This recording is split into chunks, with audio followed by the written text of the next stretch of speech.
The UK has possibly one of the most thriving kart scenes in the world. The East of Scotland Kart Club is one of many kart clubs in Britain, and we have gained exclusive access to the club during one of the most recent race meets. With possible top speeds of around 160 miles an hour and constant wheel-to-wheel racing only centimetres off the ground, it's easy to see why karting is seen as one of the most exhilarating and fun forms of motorsport available, a discipline widely regarded as the purest form of motorsport. It's always been like that. Before the race, everyone must take a break from their preparations to gather for the driver's briefing, a crucial part of every race meet. The driver gets out, the driver stands by a fire extinguisher. The guy that's putting the fuel in, or the lady or whoever he is, right, puts the fuel in, the driver then gets back in the car, no driver changes here. Right, you can only drive through that way or drive out this way. All your cans must be down here with your fillers, okay, and numbered. With this knowledge in mind, the drivers are now free to prepare for the race.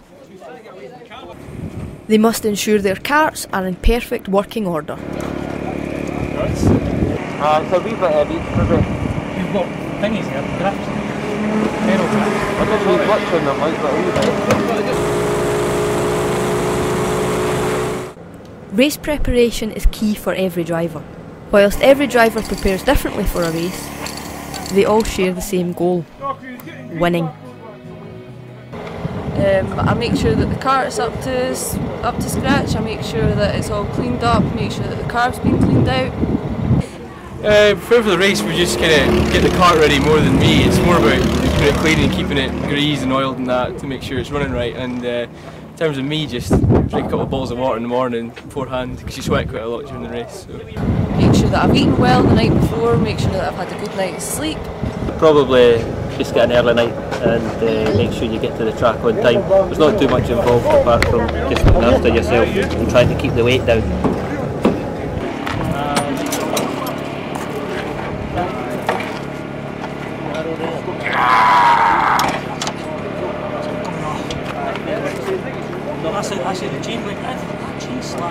General preparation includes chain lubrication, checking the tyre pressures, mixing fuel, and making sure the chain has the correct amount of tension. Could all drivers please make their way to the dummy grid?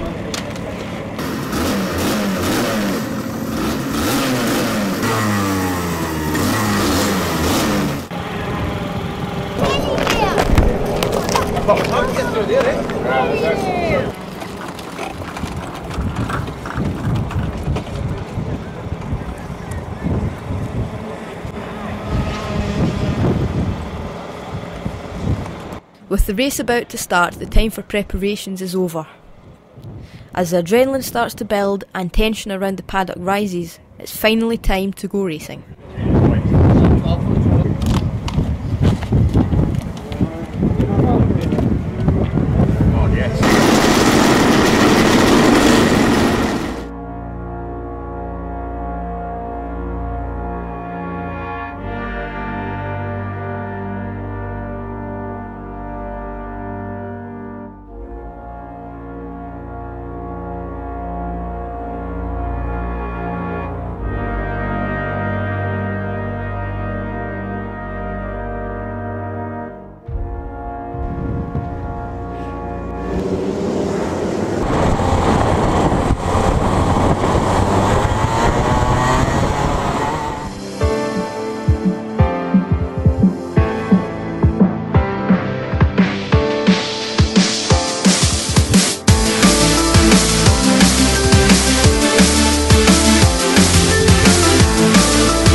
Each driver aims for a perfect lap every time. Trying to get on the power as early as possible, just waiting for the line to come along, and you're just gassing it down the straight, kick it into the right, kick it into the left, trying to hug the corners as much as you can, and then you're just waiting, and then drop a bit of speed, kick it into the right, just feather on the throttle the whole way, so not let the back step out, but keeping the speed up as much as possible.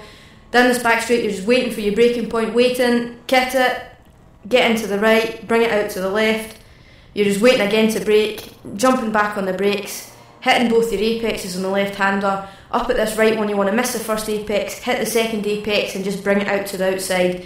Gas it down the straight, brake again at the curb, swing it into the right hander, and then you're just getting back on the gas as early as possible and across the line. Set up wrong, that's what's wrong with that. Fair enough. Race control prepare for the end of the race. After roughly 200 laps, the karts finally come round to take the checkered flag.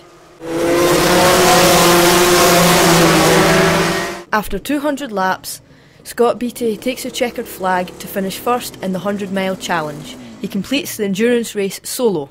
Not an easy feat. You had me at the end of the shot, and I thought, what? Sideways down the side, and I thought, taking somebody else, and he said,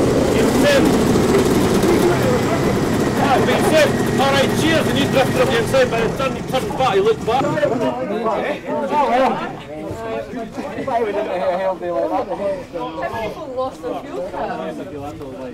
The excitement of motorsport is sometimes tainted by the risks involved. However, passion for the sport hugely overshadows this. No, I don't think you can think of the dangers. Just got to go out there, and if you were thinking of the dangers, you'd slow down. Not often, it's not something that really crosses my mind before a race. Maybe after you've crashed, probably would think about it, but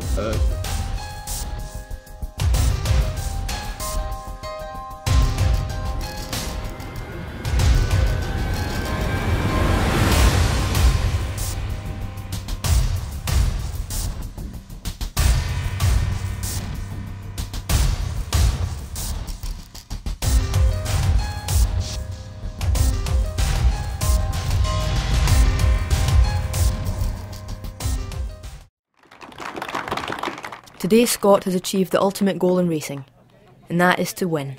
after the last 2 years of not finishing very well, it's really good to win it at last.